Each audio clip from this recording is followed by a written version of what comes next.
Bueno, bienvenidos a una nueva entrevista de Shock. Hoy estamos aquí, hemos sido recibidos en este templo de Camargo, el viejo histórico templo de Camargo en Villa Crespo, por el rabino Isaac Saka.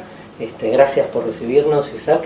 Y bueno, vamos a dialogar un poco sobre tu visión del judaísmo. Mi primera pregunta, lo primero que quiero preguntarte es, ¿qué significa o qué es para vos el judaísmo ortodoxo? El judaísmo ortodoxo es una denominación moderna que se generó a partir de los últimos 150 años, cuando surgió unas nuevas corrientes del judaísmo o nuevos pensamientos, cómo encarar o cómo practicar el judaísmo. Entonces, las nuevas conductas relacionadas con el judaísmo provocaron que el judaísmo tradicional o original de siempre tenga un nuevo nombre. O sea, no es que existe un judaísmo ortodoxo. El judaísmo ortodoxo, la palabra ortodoxo es una palabra que no tiene nada que ver con el judaísmo ni con la Torá, es una palabra griega. Es producto, tendría que ser una discusión epistemológica. Es el producto de una nueva creación dentro de un grupo de personas. Entonces, para diferenciar, se los denominó de una manera determinada aquellos judíos que seguían practicando el judaísmo como lo se venía practicando de hace cientos de años. Y esa palabra ortodoxa tuvo muchos vocablos a lo largo de la historia. Por ejemplo, en una época se llamaban prushim. Los prushim, que eran los fariseos. Nos llamaban fariseos, entonces uno aparece aparentemente como si fuera una secta novedosa, pero en realidad era el nombre que se le daba a aquellos judíos que practicaban la tradición original para diferenciarse, por ejemplo, de los saduceos o los caraítas. O sea, el título original del judío, al aparecer otra corriente, ya no se lo llama más judío común, sino se le pone un nombre, un apodo, para poder diferenciarlo de la nueva corriente que surge. ¿A vos te resulta cómodo hablar de tu trabajo enrolado en la línea de un judaísmo ortodoxo? ¿Te resulta cómoda la palabra? ¿Te gusta? La palabra no me gusta, no, en absoluto, no, porque desvirtúa justamente, porque da a entender que hay varios judaísmos. Y no es así. El judaísmo es una ideología que surgió una vez y se fue desarrollando, y es una. Si hacemos dos, ya son dos ideologías, no es varios tipos de ideología. ¿Sí? Una banana es una banana, una manzana no es una banana redonda, es una otra fruta. Entonces llamarlo así da lugar a confusión. Todas las etiquetas que las sociedades ponen para poder referirse a algo de una forma más rápida. Hay palabras muy cortas que tienen para cada persona otro significado, como decir Dios. Vas a saber cada uno piensa en la palabra Dios, ¿no? Cuando uno dice judaísmo ortodoxo, eso confunde. En realidad el judaísmo tendría que ser, lo ideal es una sola ideología de un pueblo que la lleva adelante, la enarbola y la mantiene, esa ideología. Que puede haber quizás algunas distintas discrepancias, pero cuando se etiqueta destruye la unidad de la ideología. Ahora, vos junto un poco todo lo que venís diciendo, podemos decir, digamos, entonces que a partir de la aparición de nuevas formas modernas de entender el judaísmo, hablamos de judaísmo ortodoxo como una manera de rescatar el judaísmo originario. Estas nuevas maneras, ¿vos crees que fueron tan extremas de haberse salido del judaísmo? ¿O entendés que el judaísmo, aunque es uno, y partamos de esto que vos decís, admite múltiples interpretaciones? A ver, los que se autotitulan judíos ortodoxos tampoco no son todos Iguales. Iguales. sea, hay diferenciaciones entre distintos tipos de judíos. Hay que ver, las personas son distintas. Lo que pasa es que se le atribuye el adjetivo de judío a veces a muchos elementos que no son judíos. Por ejemplo, comida. No hay una comida judía, eso es una ficción. Los judíos que vienen de los países orientales comen comida árabe. Y los judíos que vienen de Europa comen strudel, que es una comida europea de Noruega, de Alemania. No hay una comida judía. Entonces hay características que los judíos tienen distintas. Pero cuando hablamos de judaísmo, por eso primero que todo hay que diferenciar entre lo folclórico y lo constitutivo del judaísmo, que fue lo que Dios, de acuerdo a nuestra fe, reveló al mundo, a su pueblo de Israel en el monte de Sinai en Egipto. No fue ni el gefilte fish, ni el asmajin, ni los boicos. Fue la creencia en un solo Dios, el amor al prójimo, el respeto a los padres, los 10 mandamientos, por ejemplo, que es una base del judaísmo. Ahí no habla de ningún arte culinario. Pero ¿qué pasa? Entonces los judíos se van enfrascando en lo folclórico. Entonces se empiezan a crear distintos grupos.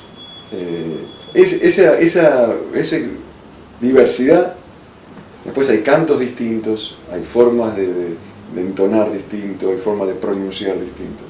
Son diversidades sociológicas positivas y inevitables.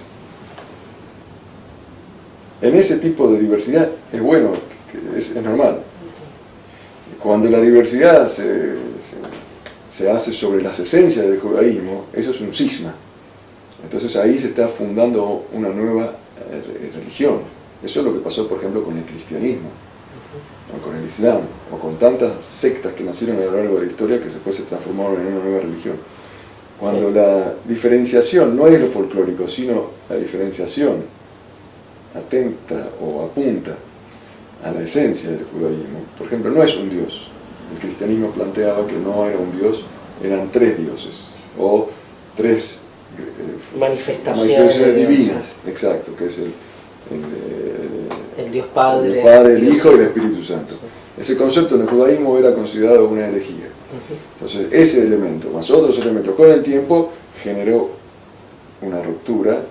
No puede una religión, utilizo la palabra religión forzosamente, no porque me guste, pero no puede haber una ideología de culto, religiosa, que tenga diferencias en su esencia tan graves. Son dos cosas distintas.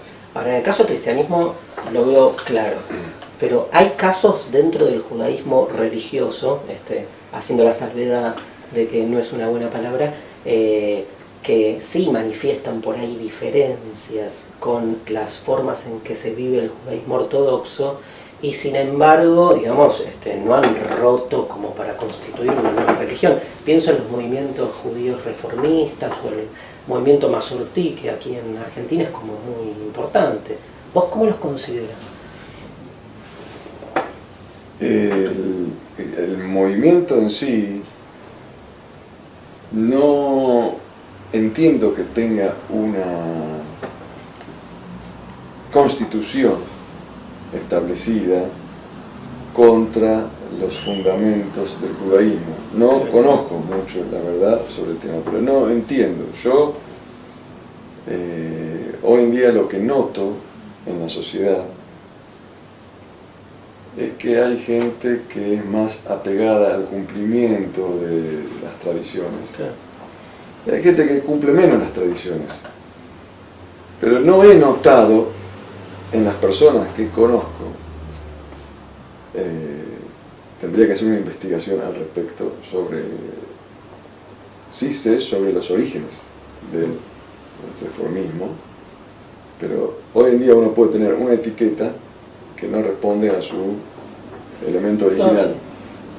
Conozco a las personas, no sé si si tienen una ideología contra los fundamentos de la religión judía. En general, digamos, son movimientos alágicos, lo que pasa es que tienen una especie de, digamos, de flexibilidad en el cumplimiento de ciertas leyes alágicas, que es lo que los... Sería óptimo analizar la situación, el caso. Pero yo en un caso podría decir, de acuerdo a nuestros libros sagrados, si se considera una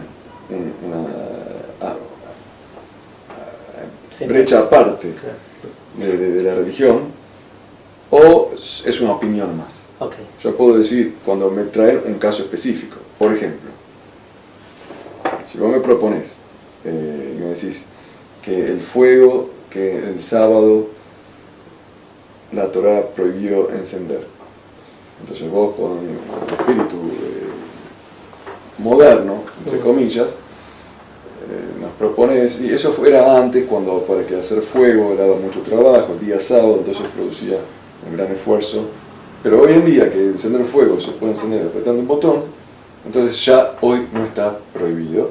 Entonces yo digo que el judaísmo acepta esta versión de que se puede hoy prender el fuego el día sábado.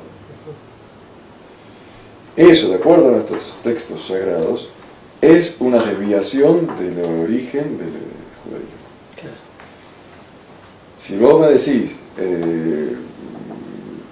que yo no voy todos los sábados al templo, rezo en mi casa, no, voy solamente en Yom Kippur, eso no es una desviación. Bueno, vos no vas, no todo el mundo tiene que ir al templo siempre, pero determinar un cambio en los textos bíblicos. Claro. Cuando la Torá dijo que el fuego estaba prohibido encender en el Shabbat, y yo determino ahora no, que hoy en día el judaísmo acepta que sí se puede encender, entonces sería ya una desviación. Eso sería una reforma en la esencia, no hacer algo folclórico o alguna actitud media light.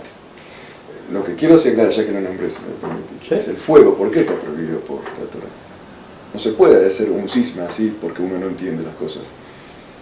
¿Por qué está prohibido? Los 39 trabajos prohibidos el día sábado no son trabajos que producen agotamiento, son trabajos creativos.